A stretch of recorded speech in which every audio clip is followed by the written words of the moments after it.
Budget always used to be on a Tuesday. I used to give Tony Blair such a hard time. So I've now asked him 1,118 direct questions. They moved the budget. That's why this week it's been on Wednesday. William Hague became leader of the Conservative Party, aged just 36. The Conservative Party has placed a great responsibility on me. So you end up prematurely leader of the party. He eventually went on to become David Cameron's Foreign Secretary, I've had one man by my side for the last 4 years. dealing with world leaders, from Hillary Clinton to Vladimir Putin. You and Vladimir Putin watching the Judo together in 2012, and even Angelina Jolie.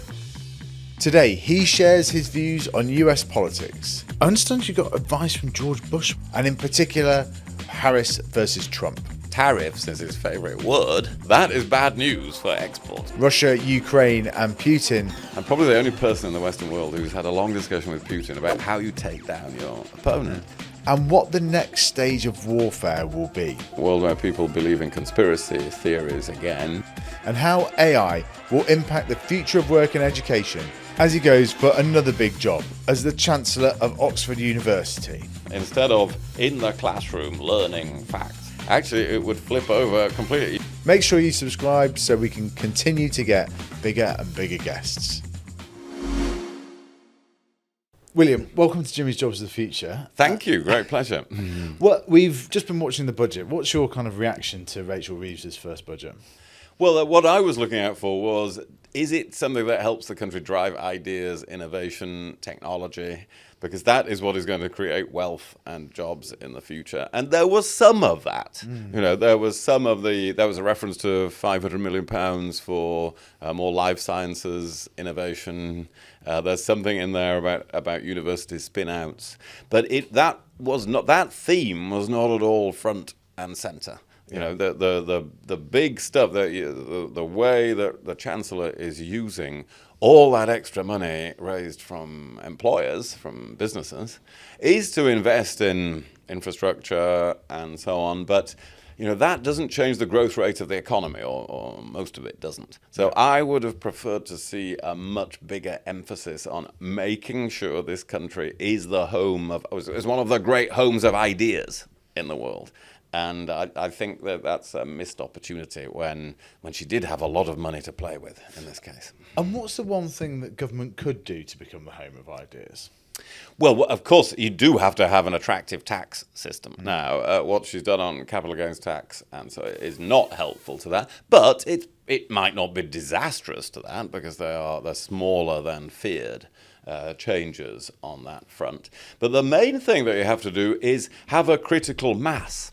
You know, there is a network effect. There is a cluster effect on these things. And we have that cluster effect. When you look at Oxford, Cambridge and Imperial College, you know, those universities, and that golden triangle there, and London as a place for innovation in so many ways, in fintech and so on. We do have that cluster effect. But we're a long way behind somewhere like Silicon Valley in having overall across many different technologies and digital innovation that effect. So and that requires some government support for infrastructure, a whole culture of risk and innovation. And so we've got some strengths in this country, but this was a big opportunity to boost those strengths. You wrote a brilliant column in the Times yesterday, which I think has been shared with lots of kind of entrepreneurial groups. But to paraphrase it, you were essentially saying that the best thing that can happen to a country is for people to have extraordinary people to have great ideas, provided they can raise the money to scale up, and the benefits are then spread through the rest of the economy. Everything else, how much money the government borrows and exactly how it levies taxes, can occupy a lot of attention and controversy, but is essentially detailed by compromise. Having said that, I was going to give a summary. I basically just read it out. But I just thought that was such an interesting observation to step back from government and sort of realise that a lot of this is sort of fiddling at the margins. How can people... It is. Yeah. And that's, you know, I do a lot of work with Tony Blair now. which is a shock to some people. But we're basically sitting there having our coffee each time we chunter along together and saying, we weren't arguing about very much, really. We were arguing about whether tax should be fractionally higher or lower, or spending on the NHS fractionally higher or lower. But actually, we can see now from outside government that it is more about those things that you were just quoting me about. But there's something else that's happened as well, of course, which is this is 20 years on from that. And ideas have always been important. After all, where did the Industrial Revolution come from in this country? Well, it did come because we had cheap energy sources, and we had a city of London developing, and people could get their ideas to a port not too far away. So the country had advantages, but nevertheless, it required people to have ideas about spinning jennies and steam engines and so on in order to use all those advantages. And we're in people call it many things, don't they? The fourth industrial revolution and things like that. But whatever it is, we are entering the fastest period of change in the whole history of human civilization in technology. And therefore, we are definitely in one of those periods where ideas matter, even more than when Blair and I were leading our parties 20 years ago. How could Britain encourage more Elon Musks?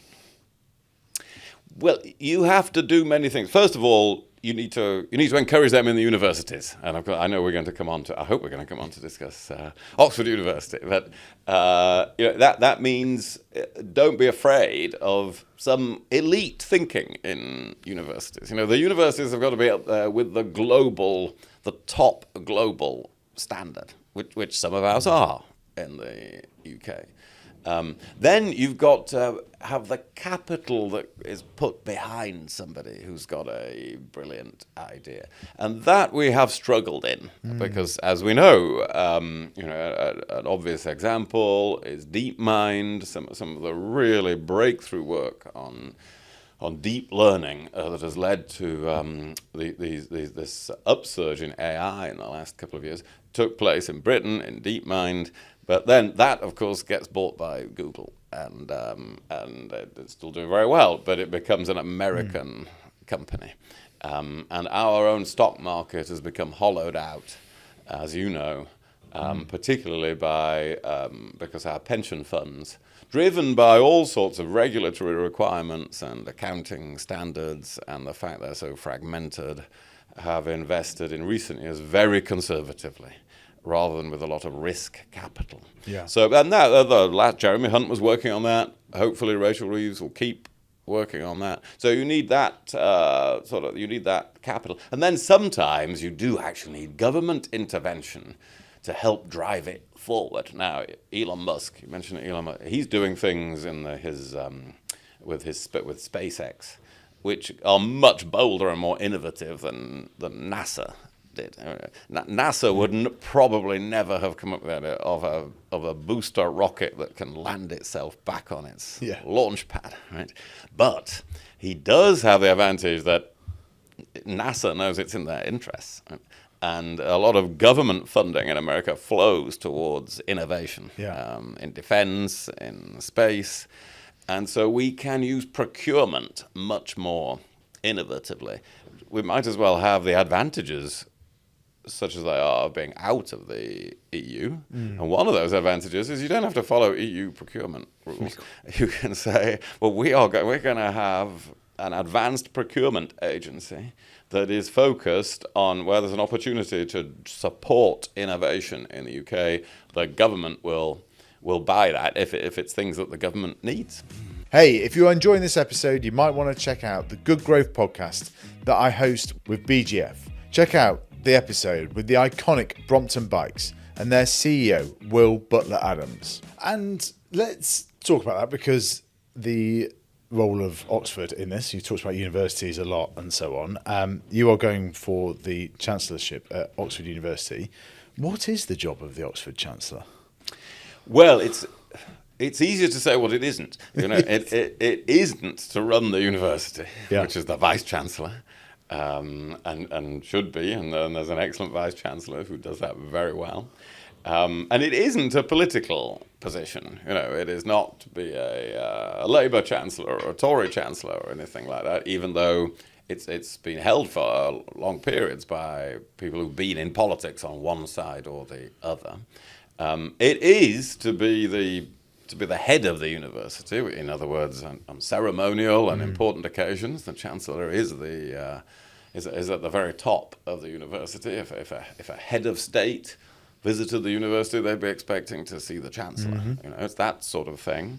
And then it is to express the values of the university, to be somebody who can articulate what Oxford is about to the world. And this is what I find particularly exciting about the possibility of doing that role in the next, which has now been turned into a 10-year mandate, which is that I think in the light of things we've just been talking about, what happens in Oxford in the next decade is critical to the success of the UK.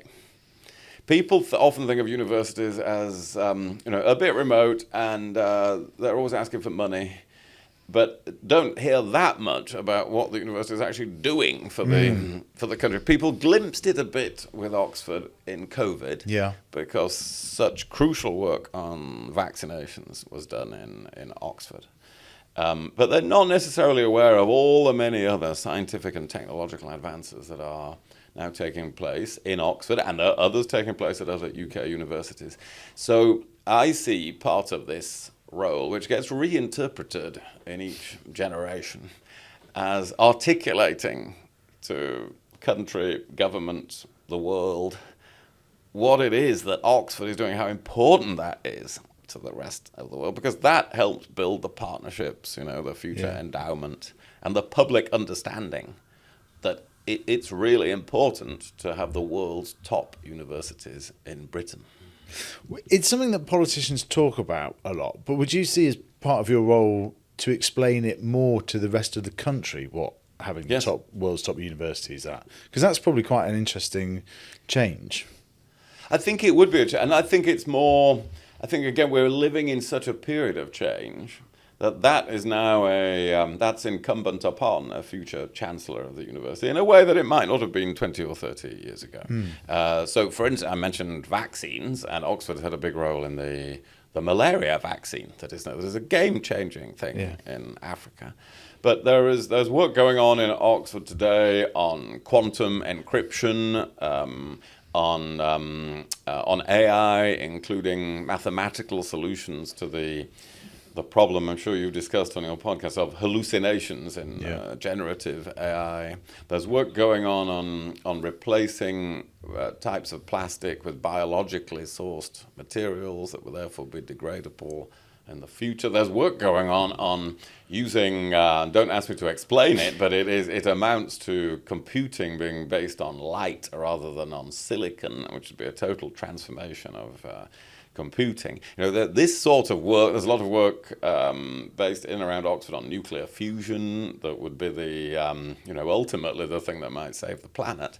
So this really is important. And if the major breakthroughs on any of those things would create huge wealth and employment in the UK. And my favorite example of this is which I mentioned briefly in that article in the Times you quoted this week, is that last year the entire increase in the GDP of Denmark was explained by one company, accounted for by one company, Novo Nordisk. And that was wholly accounted for by one invention, which is their weight loss drug that is doing so well globally. So that is how important an idea is.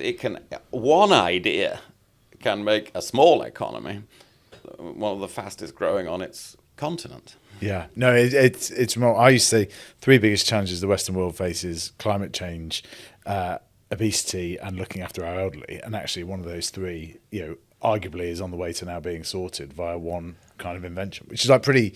And we sort of makes a big difference. It's funny in politics though, because you're so in the weeds of it day to day and whatever. You don't almost step back and have that kind of like moment of realization that we're really onto something here with that. No, and I think for policy, and you saw this with Rachel Reeves this week, there are some things you know you can do. Right, if I allocate this amount of money, these houses will get built. And if I allocate money there, that bridge will get built. And these may be very good things to do, of course. I'm not saying those are bad things. But actually, with a fraction of that money, you could fertilize a lot of ideas. Like one of the things we did in the coalition government was to really set out to be the first country to profile 100,000 human genomes. But that required government support. No private business could start that and say, make sure the country does that. But because the government supported that, then there are now well over 100 businesses in the UK that do genomic research and science. And they're here because we were one of the groundbreaking countries on that. And so that's I think, a good example of why you sometimes need government leadership in order then for the private sector to pile in. And to be fair to the new government, I think they do recognize that in having an industrial strategy and calling it an industrial strategy. One of the ways we went wrong, I think, under the Conservatives, with so many changes of Prime Minister, which you remember very well, is that there were many different versions of an industrial strategy. Yeah. Yes. And so many different business secretaries that it meant really there wasn't an industrial strategy, and we weren't sure whether to call it an industrial strategy. And now there is, and so at least that does give some guidance as to some of the important sectors of the future. Do you think a young William Hague would study PPE now, today? If William Hague was going to Oxford University in the 2020s, would you study that, or would you be tempted by one of the other topics you mentioned? Well, that's a very good question. I probably would, because we're not only in this extraordinary age of technological change, we're in an age of political and geopolitical and economic upheaval over the next 20 years. So making those political and economic decisions is still one of the most important things you can be involved in the world. But I do think, though, that I find now that in order to understand politics and geopolitics, let alone economics, you do have to take an interest in science and technology, because it is changing so rapidly.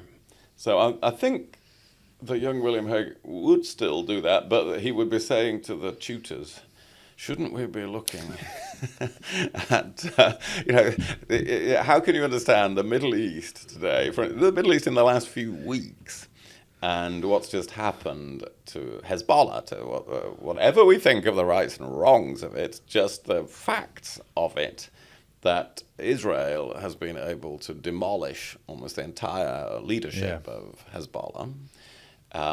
But they have, with an exponential increase in their military capabilities to do that compared to a few years ago. And that is not because they've got a new weapon.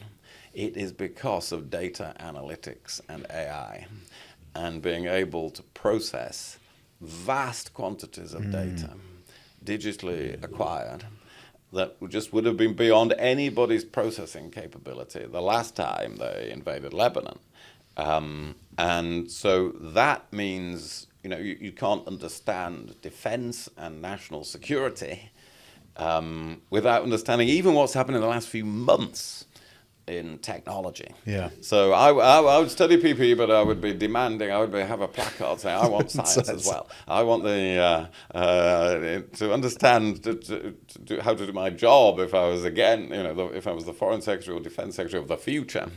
Yeah, I would need a good scientific basis of knowledge. And why don't we get more scientists involved in politics? Because I do think it's one of those things of where perhaps sometimes Oxford struggles with a bit of a reputation issue with the rest of the country. Is it largely just sees them providing half the cabinet every sort of reshuffle and so on. And actually, we don't have in the Conservative government there was only really Therese Coffey who'd got a sort of scientific background. Why does politics struggle to attract scientists, do you think? There was a very noted scientist called Margaret Thatcher, of course, who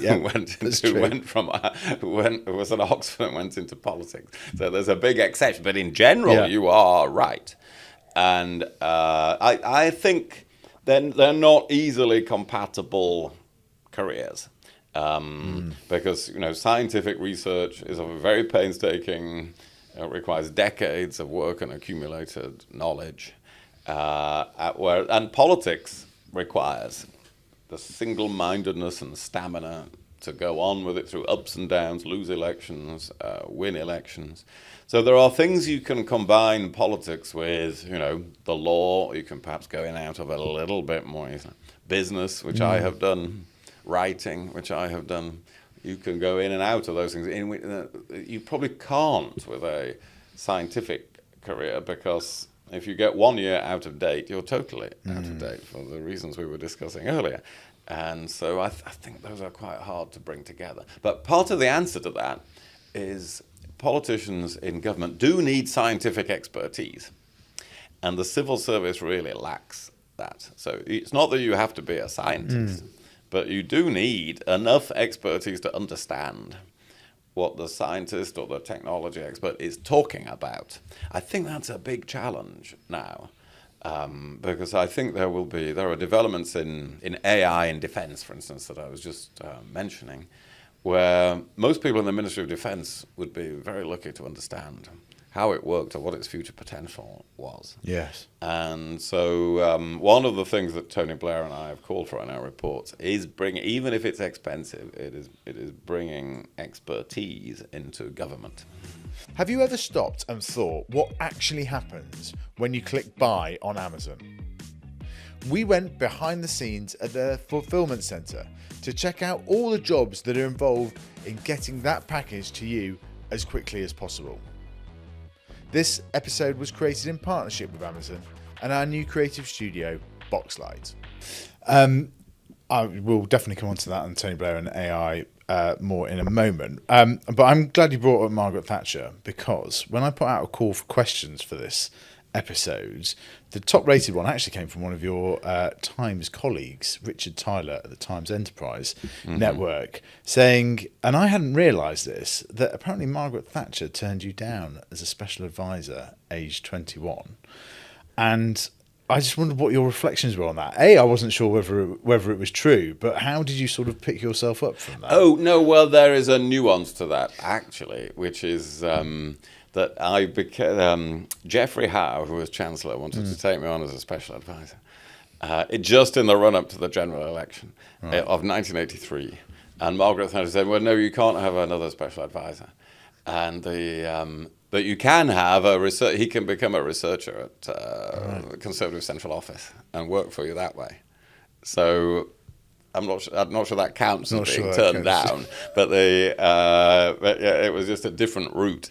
So so I had this extraordinary experience for a 22-year-old of traveling with the Chancellor all through the 83 election and the run-up to that, which was the easiest general election the Conservatives have had since the 1930s.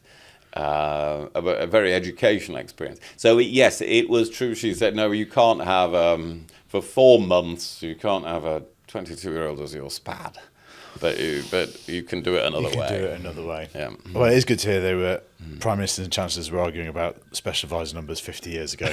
Yes, I don't think that's ever changed.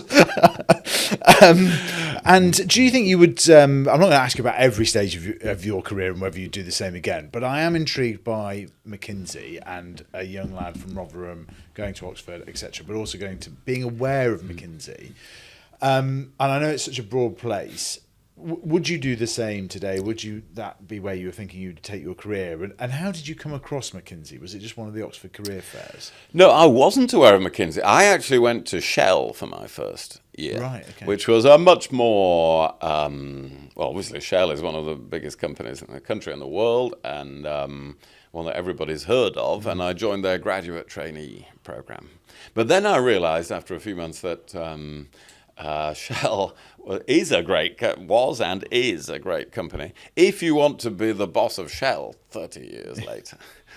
But not necessarily if you want to have quite a varied career and you might want to go into politics and things like that. And then I'd never heard of McKinsey. I got a call from McKinsey in, this is 1983, which is the first time I'd heard of them, but also the first time they ever took on recent graduates in a business analyst role. And so they were just inventing that program, and I was one of the first 4 in London who became a business who didn't have any business qualifications, but who they wanted as a as a much cheaper source of hard work, who would go on to get business qualifications. Yeah. So that's how I came. So they called me, actually, and I don't really know how they knew about me, but they did. I joined them for 2 years. Then I went to INSEAD and did my MBA, which is one of the best years I've ever had in my life.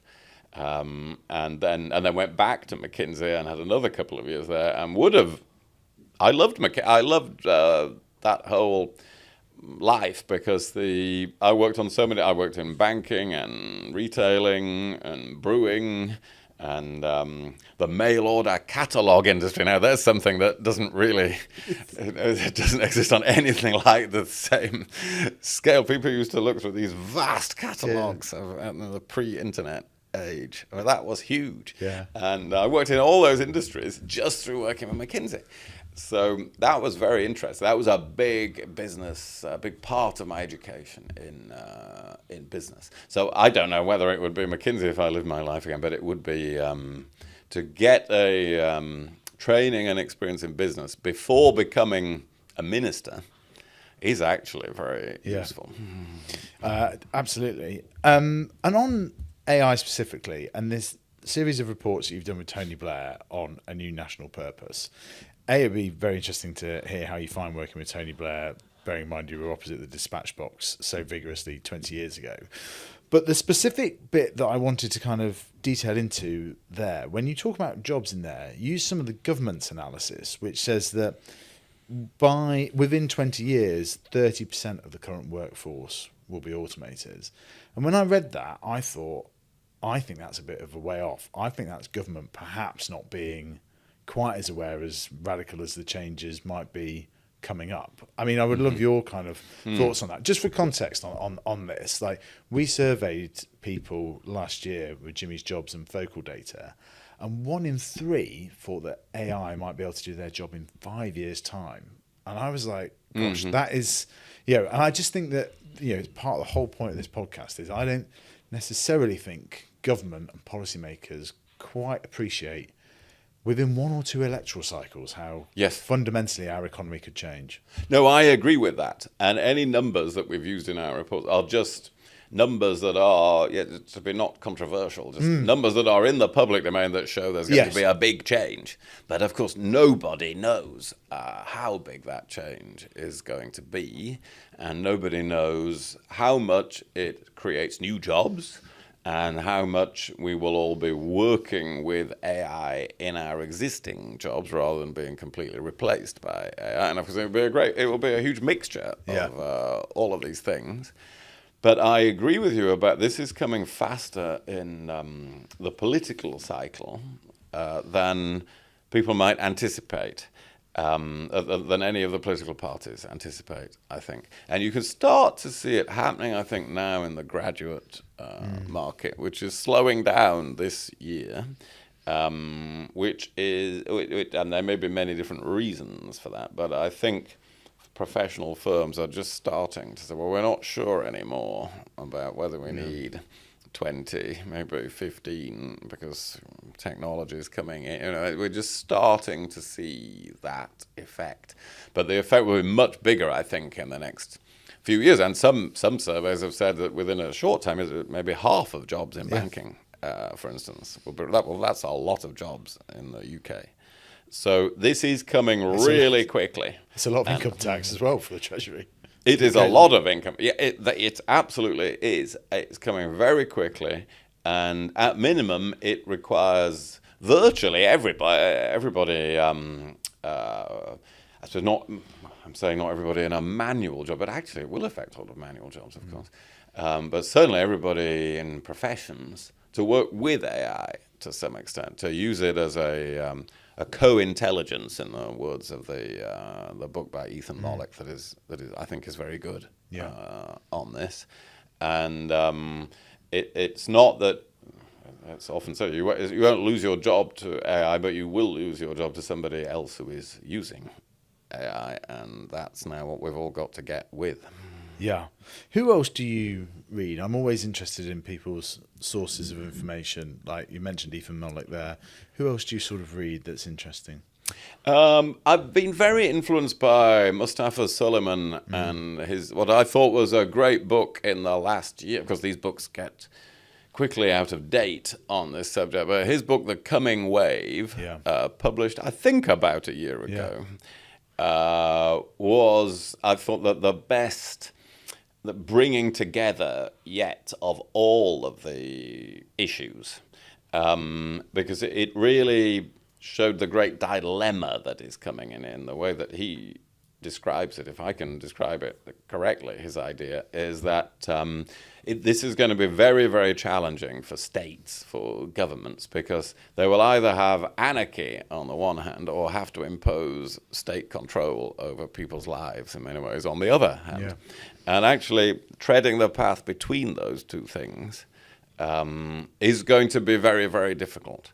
So if you take the example of AI and biotech and all the extraordinary medical advances that will permit, things that we can't even imagine at the moment. On the other hand, it will also could permit in a few years' time, somebody sitting in their basement to print a viral secret, the genomic sequence of a virus that is much more deadly than COVID. Now, that's the choice. Then you're faced with anarchy if people can do that, or you're faced with having to police what's happening digitally in people's lives to stop them, to pick it up if they're doing so. You don't want that choice. That means you already have to start doing things like on biotech, stopping some of that information about how you would do that entering the public domain. But now you have to start doing that. So I'm going way beyond the point of who do I read, but the ideas like that have been a big influence on me on both the scale and the challenge of what is about to happen. And where do you use AI? I assume you have used ChatGPT and so on. What have you used it for? I have used. I've done a draft presentation. I've done a business presentation to a business audience where I let. I can't remember whether it was ChatGPT or something. Choose the slides. Yeah. To find the photographs to go with the presentation, which is a very primitive way to use AI. And I encourage my own staff to use it, particularly on the research side. Yeah. Because I like to have dozens of things to read at the weekend from publications that I wouldn't normally read myself. Well, actually, a large part of the selection of that can now be done.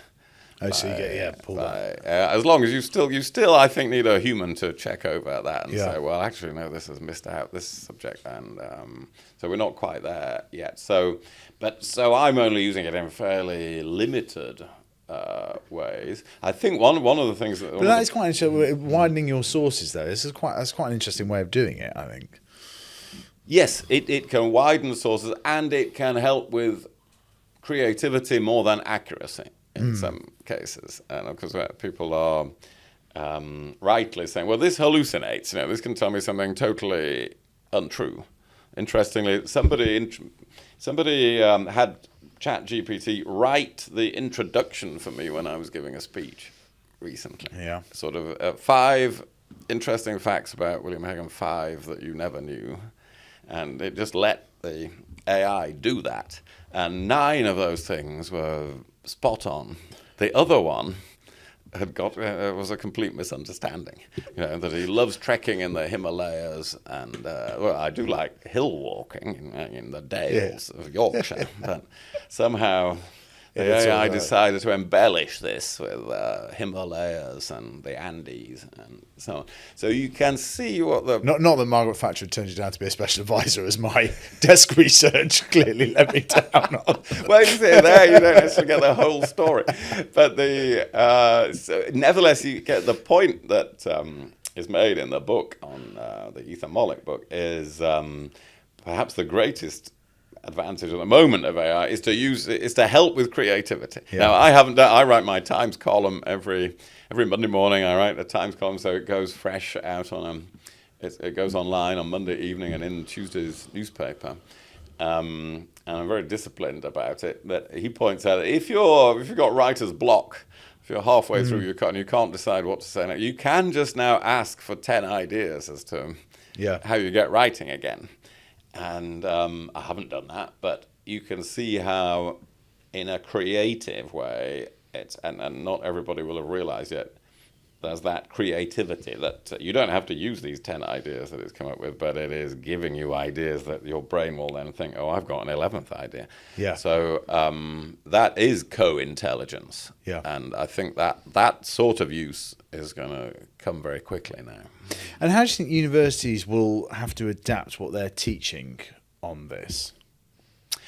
Well, first of all, it has to be across disciplines. You were asking a very good question about would I study PPE again or some of these other subjects. And for universities, there's a huge challenge but a huge opportunity here, which is this is not just a computer science subject. Of course, it means you do need a fantastic department of computer science and fantastic mathematics and so on. But you also have to bring that together with philosophy, with ethics, with politics and law, because immediately you start bumping up against the boundaries of ethics and law in how you use AI in medicine, for instance, and how government uses it. So one thing is to we need more people who range across those disciplines or departments that bring them together, and then we need within the areas of technology more people to range more broadly across the subject. So robotics, for instance, is usually only taught at a master's level, but that means up to that point nearly everybody is studying either hardware or software. Yeah. But actually, we're about to enter a world where the software and the software is going to move into the hardware very quickly, I think. So this is not necessarily the next 5 years, but it is the next 10 years where robotics makes where the AI is not just in our laptop helping us with that article, but it's actually, bringing us the tea on driving the bus and so on. So that, again, means actually expanding and broadening disciplines. We need to move into an age where we still have a lot of specialist knowledge, but we have specialist knowledge in more than one area. Yeah. And that, for education, is going to be a challenge. And where are the opportunities for states and governments when it comes to AI? Because Nick Clegg was quite interesting when he did the podcast. He was sort of saying that, the problem with politicians is they see something and they instantly think, how can I regulate it? How can it be regulated? Etc. How do you look at AI? And if you had your old government hat on, what would you be thinking how to harness it? Well, there are vast opportunities in public services, in health, for instance, through the sensible use of data. And I think from everything the new Health Secretary, Wes Streeting, has said, I think he does understand that. Yeah. Because we could actually have dramatically better prediction of health outcomes and issues around the country through the use of AI, and also coming up with solutions for people working with their doctors and anticipating problems ahead of time.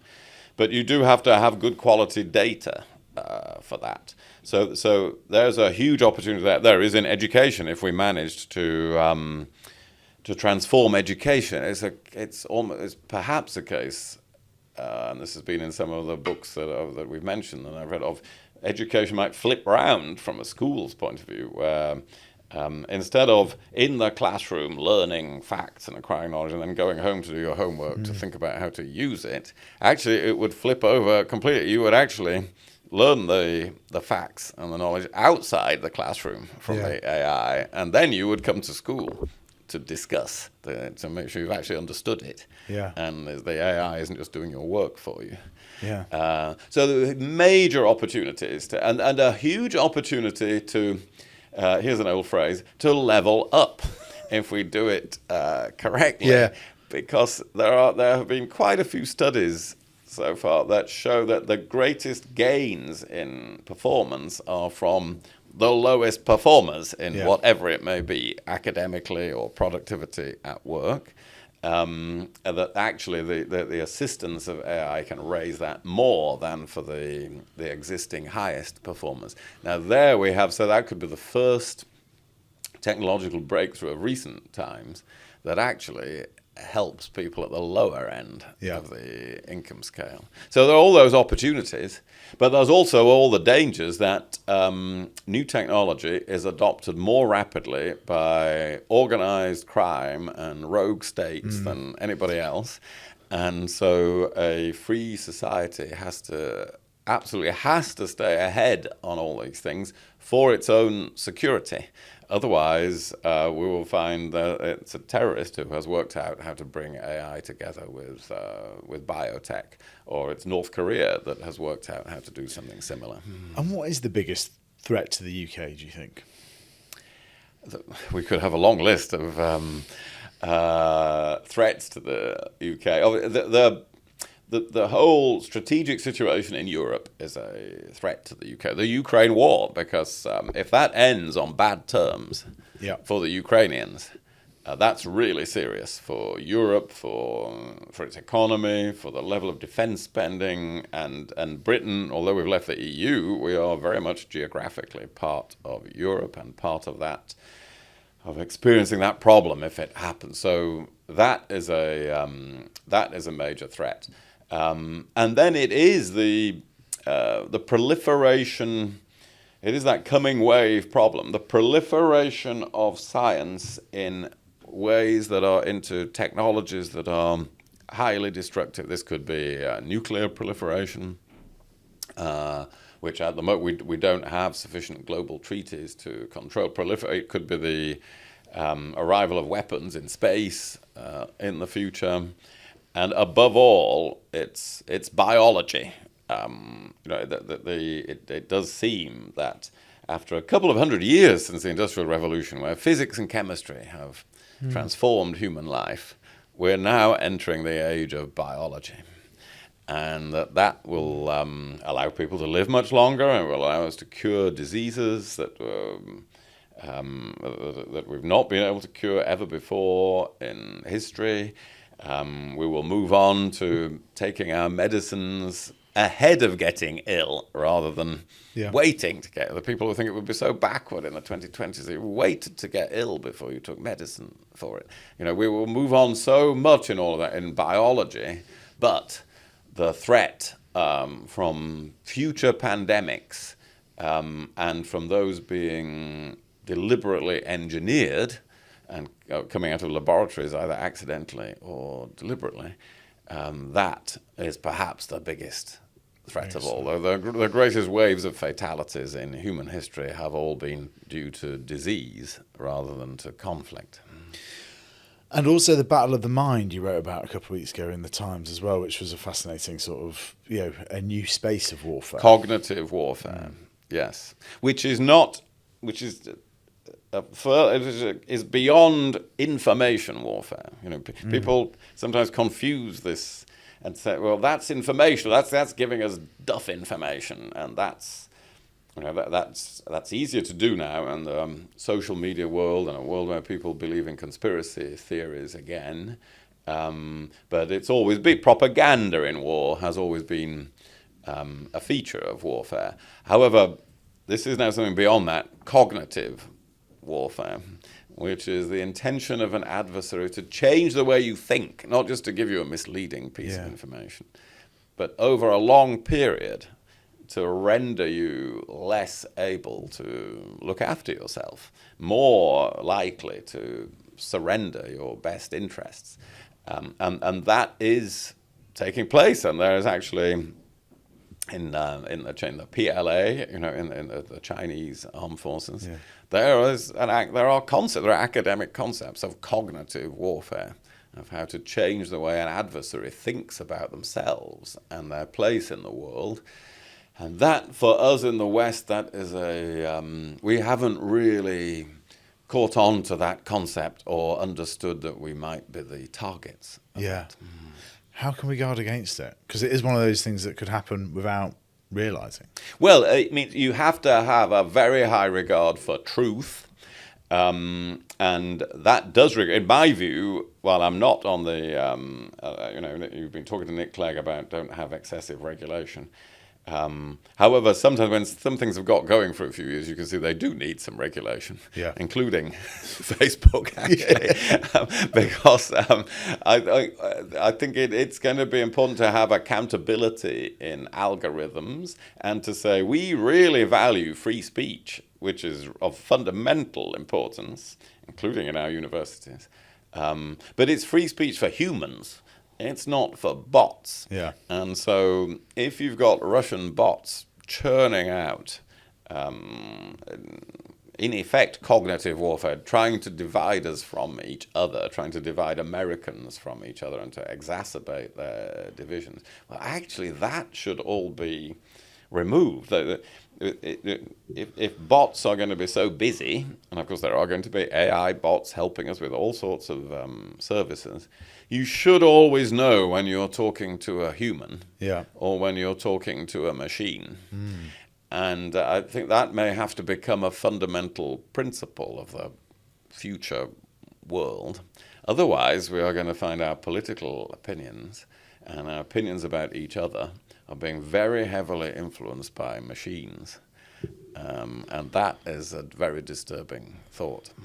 That is. That is. I wanted you, if you could share the story of you and Vladimir Putin watching the Judo together in 2012. And context for people is that you are a Judo blue belt. Blue belts yourself. But it's just interesting what he told you about not getting into the floor, etc. And that seems to be where the Russia-Ukraine war is going. But I'll let you tell the anecdote. But. Yes, I told this story just before he invaded Ukraine. I wrote about this in the Times because I thought you could see from that conversation how he thought. Or I wrote about how he thought just before he invaded, and then I think afterwards I wrote about why this is thinking like a judogi.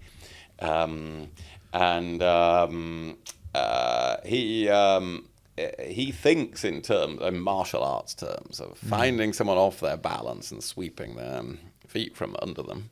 But of course, then you have to win. That's putting them on their back.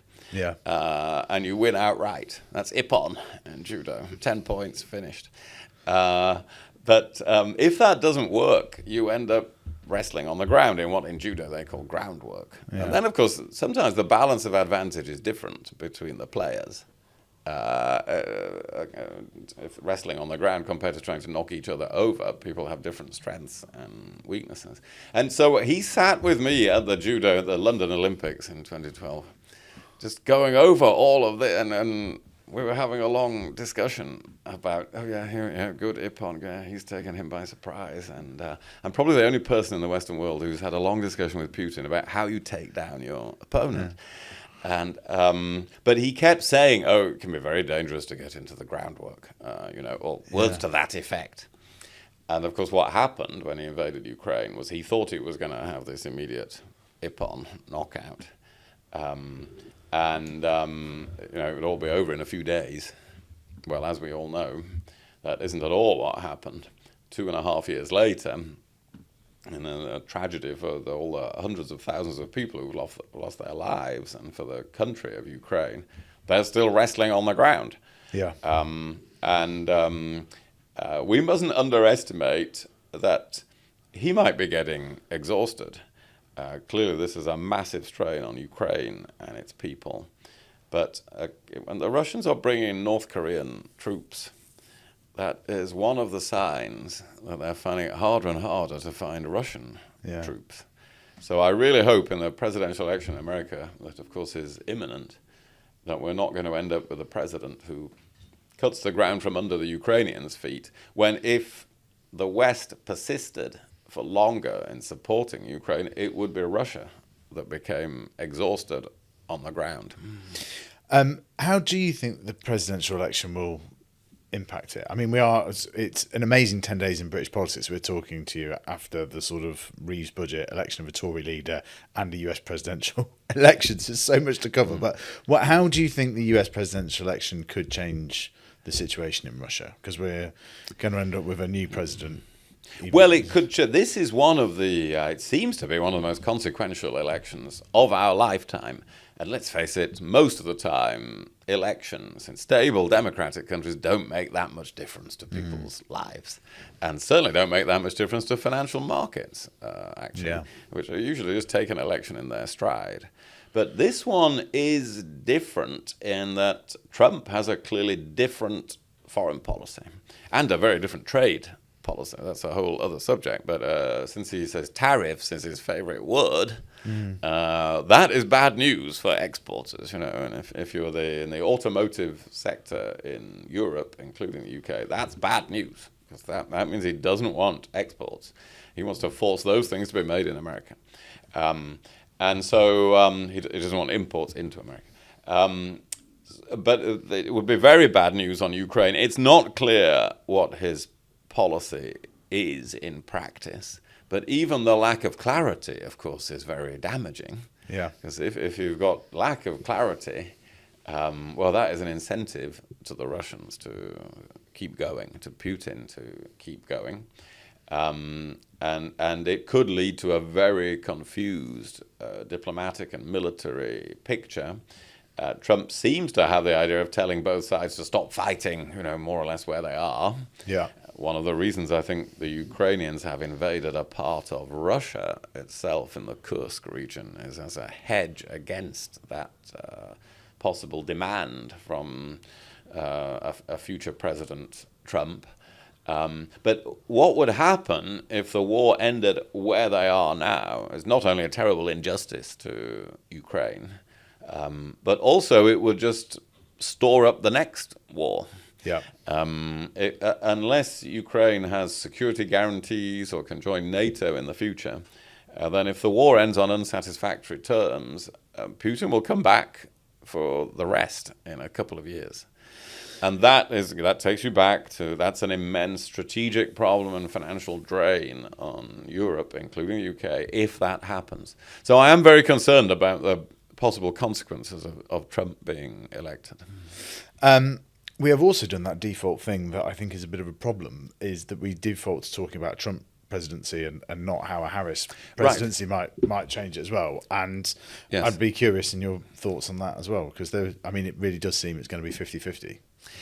It is, yes. In polls, it is. Well, it's moved to sort of a bit more than 50% likelihood that Trump will win.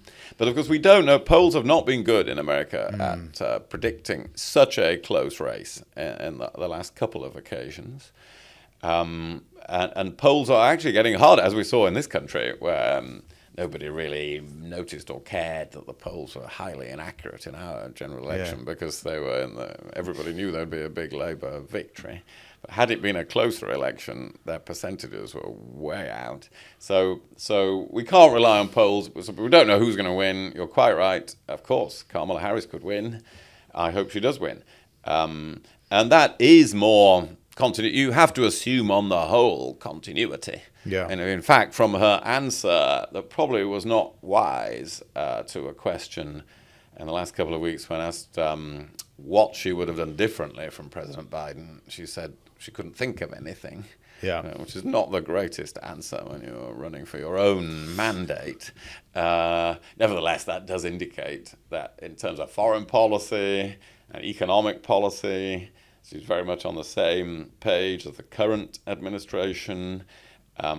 She has policies that would add considerably to the US deficit, but Trump has policies that would add massively to the US deficit. And this, I think, is another, in the business and financial world, this is another concern coming down the track, that even the United States, cannot just borrow indefinitely at a rate of 8-9% that they might take it up to of their GDP without eventually creating serious financial problems in the world economy. Well, we will see in a week's time what's going to happen. What the Tory leadership election also concludes this week in the midst of all of this as well.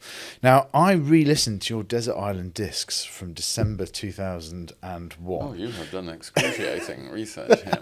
It was very enjoyable, actually. But one of the things, the reflections that you had in that a few months after losing the 2001 election, was that essentially the British people just weren't ready to listen to the Conservative Party. What advice have you got for the winner in terms of how do you get the country to listen to what you've got to say again? Yes. Well, the main piece of advice is easily accomplished, which is it's very convenient to have an unpopular government. And, of course, I'd never had that. Yeah. I was up against my old enemy, my new friend, Tony Blair, at the height of his power and popularity, where his approval rating always stayed in massively positive territory. The first piece of advice is pick an unpopular government if you're going to be leader of the opposition. Well, that's easy in this case because the new government, rightly or wrongly, is unpopular, actually. Achieved it in record very time. quickly. That does mean the leader of the opposition gets listened to more. But then, something that is more under the control of leader of the opposition, which is what you're really driving at, I'm sure, is values come before policies. And that is the central thing that I wish I'd understood properly. That I thought, well, let's get going again by adopting this policy on savings, or this policy on law and order, or this policy on Europe. And actually, people don't listen to your... They're not interested in your policies unless they've first of all established that where you're coming from and who you are and what your basic values are. And this is one of the main reasons I've ended up voting for Kemi Badenoch, is that she really has shown she understands that. And certainly in the leadership election process has resisted the temptation to set out a lot of policies, which will also be obsolete. Just think of what we were talking about earlier of how much the world of work will change in the next few years before the next election. Yeah. So policies can be obsolete very quickly, but they're also premature in the eyes of the voters. If you haven't really established your values and principles in their mind. So that is my top bit of advice to the next leader of the opposition. Do you think there is much you could have done to have made the 2001 result any different? Well, a bit. I could have done more of what I've just described. Yeah. For instance, you can tell, hopefully, from talking to me, a huge value to me is the future of education. But we didn't really do anything on that because it's easy to be told, well, actually, education policy isn't something that people are interested in. But it should have been established as part of what I was standing for, because I've always felt strongly about that. So we could have done a bit better. We would not, however, have defeated Tony Blair in 2001, even if we'd have shared precisely all the values of the British people and got that across very well. Sometimes when people have voted out a government after a long time, voted in a new one, and times are good, then in their minds they've elected that government for a while. They don't really want to be disturbed about the subject again for a while. And that was those were the circumstances of the very beginning of this century. There was also a phrase in that interview about your virtues not being right in that ecosystem. And I would be very interested in how you think the ecosystem of politics has changed in the 30 or 40 years that you've been involved with it now. And whether you actually think that some of your virtues have become more important. And I'm partly reflecting on the fact that you're known as probably the most humorous politician of the 21st century in Britain. There isn't a lot of humour anymore in British politics. No, there isn't. I'm not sure humour ever did anybody that much good in electoral politics, though. we've both known Boris Johnson well over the years. I think he might be a more humorous figure than me in the in political history. But in the end, that became associated with the wrong approach. So, but it's true. It is sad that yes, Parliament is a more serious and more fractious place at the same time, I think, than it was 20 years ago. There's less role for true speech making because more communication has moved into the soundbite, the tweet, and so on. That has undermined the lengthy, considered speech. So I'm not sure. I think it's probably politics got less. I've got less suited to it since I left it, which means I did the absolutely smart thing by leaving it when I did. But it was interesting. Today I watched PM Keys for the first time in a long time. That says a lot because it used to be sort of highlight of the week, I felt, for the quips and so on. But also I was struck by the amount of MPs that were reading a question from notes. And I just thought, these aren't long questions. Yeah, I know it's a lot of Labour MPs' first question to the Prime Minister, etc., all that. But I was quite struck by it today of just sort of another one reading, reasonably bland questions, right? These sort of long things. And it just feels a bit of a shame. And you're somebody who has always been able to land a humorous point, make serious points. Your speech about Tony Blair perhaps becoming president of the European Union really is one of the greatest pieces of Parliament that I've ever seen, and that just doesn't happen anymore. No, well, it's very easy for me, isn't it, to bemoan what are these young people doing? Not making jokes, etc. Parliament does go through phases and periods, and I've written books about William Pitt and William Wilberforce, which was a much greater age of debate in Parliament than my own age, 10, 20 years ago. But that was because you had to explain everything in a speech. There was no other way of it. You couldn't appear on the television, and you couldn't put out a social media post about it. The whole thing was explaining it in Parliament, and therefore you had to speak for several hours sometimes, and you had to construct a logical argument, and you had to win over the MPs because they were not all fixed in their party affiliation. So that produced an age of eloquence. Today's technology and political habits does not produce an age of eloquence, because it's about turning out your existing supporters, it's about pleasing your own MPs, it is about getting over a very short message, even a budget speech. The budget that Rachel Reeves presented this week, which she spoke about for about, I think it was an hour and 20 minutes, the budget speech. But actually the number of decisions she took in there and big announcements that she made, that would have been 20, 30 years ago, 30, 40 years ago. That would have been a 4 or 5 hour speech with all the details set out. Well, we can be grateful for that. Which Prime Minister's question do you think you asked that had the biggest impact? Because you were known for sort of, being very good and sort of, having Tony Blair on the back foot, even in his pomp. But which one actually made, or which set made a difference? It was hard to actually change government policy. I used to give Tony Blair such a hard time on Wednesday. On the Wednesday, the budget always used to be on a Tuesday. And I used to give him such a hard time about it on a Wednesday. They moved the budget to Wednesdays. That's why this week it's been on Wednesday. So the Prime Minister was spared the indignity of being questioned about it. However, that's not a huge effect on the government. No.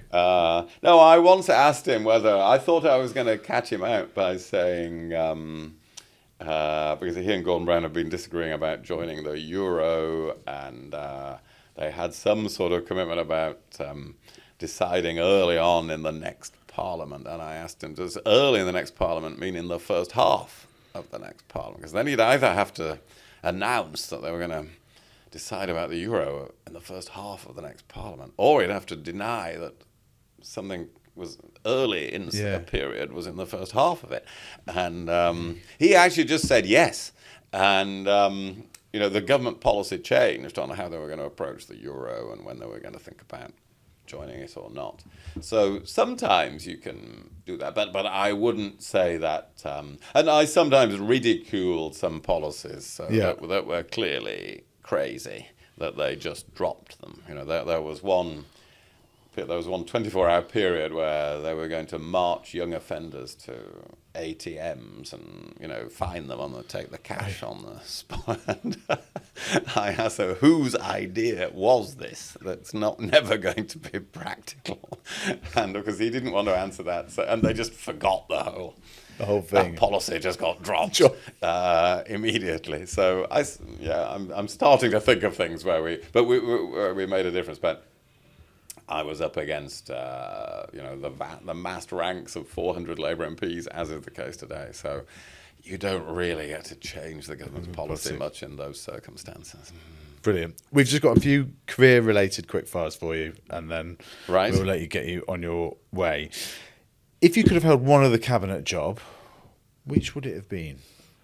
One other cabinet job, it would have been the Defence Secretary, actually. Because I've always been very interested in military matters and felt very strongly about the welfare of people in the armed forces. So, and of course, it would have been a logical fit with my interest in geopolitics and technology. So, yes, defence. I'm going to ask you two at the same time. Who's your favourite Prime Minister, but who's the most underrated Prime Minister? As a real historian of Prime Ministers, who doesn't perhaps get the credit? Well, William Pitt the Younger, I spent years writing his biography. Yeah. And Prime Minister when he was 24, right? Yes, and he's underrated because he died, the very inconvenient thing of dying in the middle of a war. Oh, yeah. So, and then you never get the credit for winning it.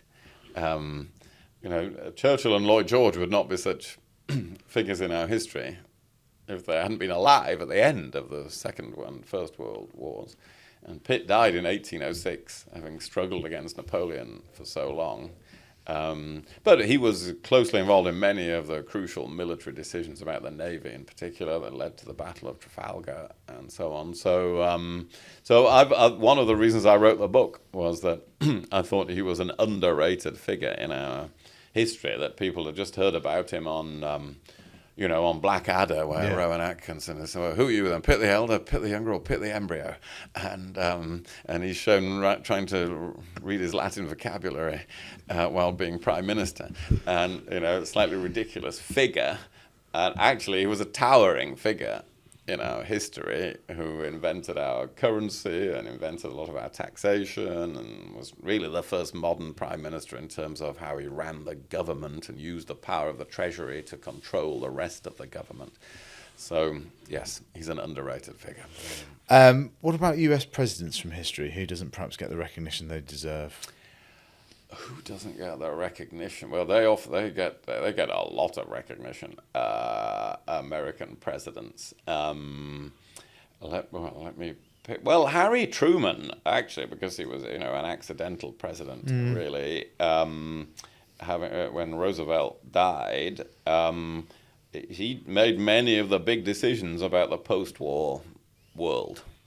That then shaped that world in which the free world survived. So. And he was not much appreciated in his own country. He was expected to lose the 1948 election, which he sensationally won against not only against polls, but against an actual newspaper headline that announced he'd lost. That's the very iconic photograph of him holding up "Dewey defeats Truman." Actually, Truman had won. So, I think he was pretty underestimated. You had some pretty savage cartoons done about you when you were leader of the opposition. Do you have a favourite one that makes you laugh? I've got quite a few on my. I've got one right, but I've been in cartoons since I was 16 years old because I made a famous speech as a 16-year-old. I have avoided that. But you made me think of it with cartoons. And I have one at home where the chairman of the party conference is saying, "Be patient, the next speaker is just having his nappies changed." So I go back to the 1970s with cartoons, and I have another one when John Major made me Secretary of State for Wales, which was a big shock to everybody, including me. I was only 34, joining the cabinet, and I was again depicted as a little child. John Major is holding something shaped like Wales and giving it to this little child. Here's a little something, one thing for little Will to play with. And but though I ended up marrying a Welsh girl, and I'm living in Wales these days. So Yeah, you did. I didn't just play with Wales. I really adopted Wales. That is funny. I mean, that is. Do you ever think about how if that reshuffle? I mean, they say cabinet reshuffles don't change anything, but that rather changed your direction of your whole life. It did. Your life can turn on a sixpence in that, particularly in politics. I think that is true in many walks of life, of course. That can happen in business, promotions, but in politics in particular, because politicians are so interchangeable between jobs. And I was told in that reshuffle at the last minute that I might have to do a different job in the cabinet. You know, the Prime Minister just appointed me, but then they rang me when I got back to the office and said, you might actually need to move to a different job in the cabinet from the one he's just given you. And then they rang back another half hour and said, no, you are the Secretary of State for Wales. So I came that close to not being the Secretary of State for Wales. And I hadn't asked to be Secretary of State for Wales.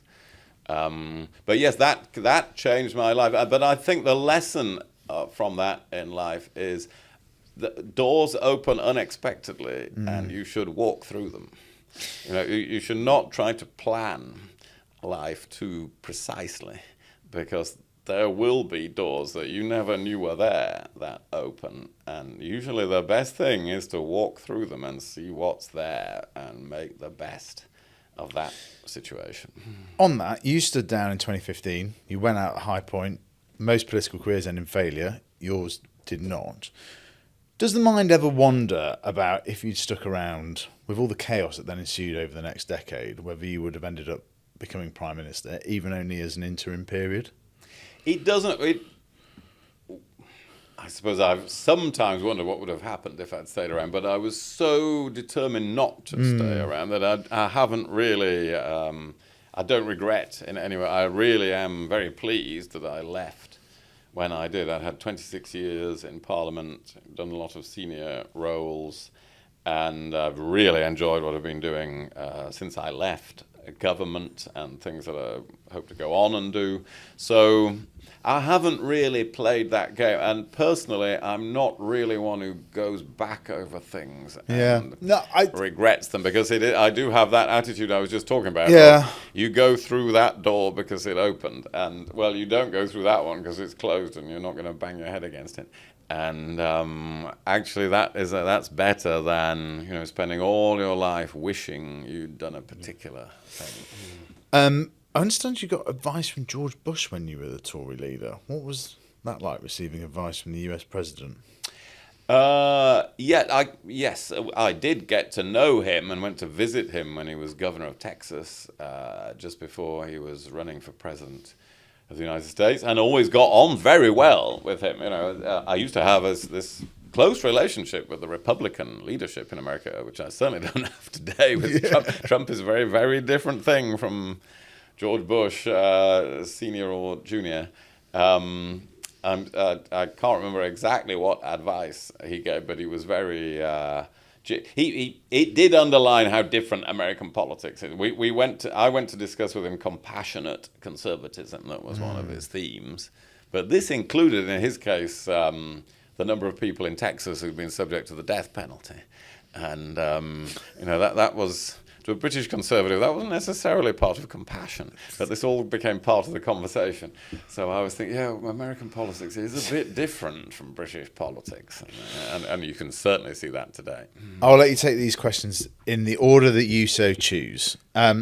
Careers advice for young politicians. Would you advise them to give the speech at the party conference age 16? And what would be your dream job? If you could be the best at anything in the world, what would it be? The careers advice, I would say no. I would say don't give the speech at 16. It didn't destroy my later career, but actually it wasn't, and it was great fun at the time, by the way, to give the speech at 16. But it's not necessary for a later career, and there's no reason to put that target on your own back.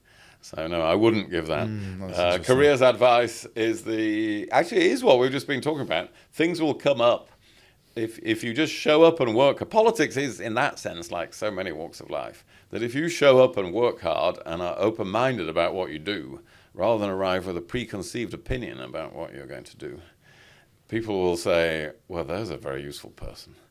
And we're going to give them all sorts of responsibilities. And you'll be amazed how quickly you go up the hierarchy until you end up prematurely leader of the party, which happened in my case. It's amazing how quickly you can rocket up there if you don't mind what you do, but you work hard at whatever it is you're asked to do. So that's my main careers advice. And is there a dream job? Well, being Chancellor of Oxford University wouldn't be a bad idea. And that is a brilliant end. William Hague, thank you very much for coming on Jimmy's Jobs of the Future. Thank you.